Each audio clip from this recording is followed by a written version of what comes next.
Welcome to The Explainer. Today, we're diving into a fascinating puzzle coming out of the world of digital finance. Russia is rolling out a new policy on stablecoins that, at first glance, seems like a total contradiction. They're saying yes to them for global trade, but a hard no for using them inside the country. So, is this just a paradox, or is it a really, really clever strategic move? Let's break it all down.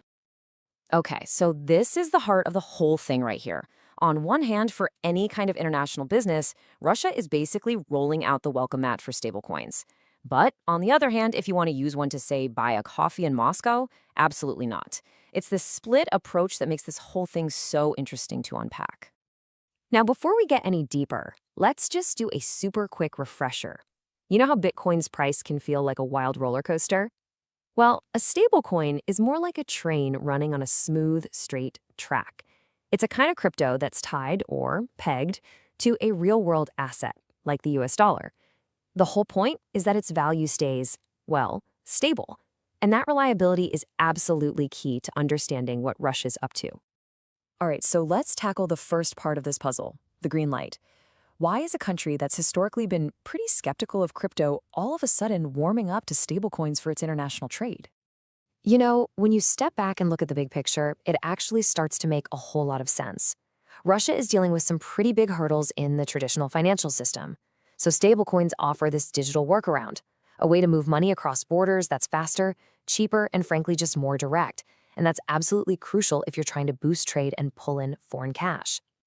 So think of it like this. They're building a one-way financial superhighway. It's designed to let money and trade flow in and out of the country super efficiently. But here's the catch. There are no off-ramps.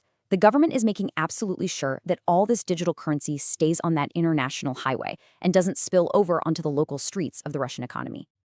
Okay, so now let's flip the coin and look at the other side of this. Why the sudden hard stop on using these exact same stablecoins inside Russia? This is where we really get to the core of their entire strategy. And look, this isn't just some vague hint in a policy paper. The head of Russia's central bank, Elvira Nabiullina, has been crystal clear about it. She's pretty much drawn a line in the sand and said, nope, not going to happen. It's a hard and fast rule. So what's the big idea here? Well, it all boils down to one word: control. Russia wants to make sure it's the only one in the driver's seat of its own economy. By keeping stablecoins out of the domestic market, they're protecting their own currency, the ruble, and making sure the central bank is the one calling all the shots. It's really about keeping their financial house in order and dodging any unpredictable risks. You have to understand, this policy didn't just appear out of nowhere. It's actually the result of some pretty intense debate happening inside the Russian government. You've got different factions, all pushing their own visions for what a Russian stablecoin should even look like. And you can really see the different schools of thought right here. On one side, you have officials like Senator Shakin who want a stablecoin that's essentially a digital ruble, a way to extend the power of the national currency into the crypto space. But then you have others thinking even bigger, proposing a stablecoin backed by physical gold. That could be a real game changer for trade, especially with partners like Iran. So when you put all the pieces together, the global ambitions, the domestic protections, the internal debates, what looked like a paradox starts to look like a really, really calculated plan. So what's the bottom line here? The big takeaway is this: it's not a contradiction at all. It's a very deliberate, two-sided strategy. Russia is trying to have its cake and eat it too, using the power of crypto for its global ambitions while keeping a very tight grip on its own economy back home.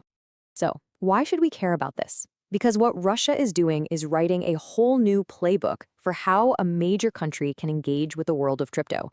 They're using it as a tool on the world stage, while at the same time building a kind of digital fortress to protect their home economy.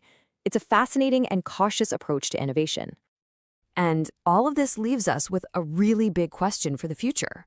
Are we watching the beginning of an era of financial fortresses? A world where countries use digital currencies not just to connect, but also to control, compete, and build new kinds of economic walls? Russia's approach might just be the first chapter in a story that's going to redefine global finance as we know it.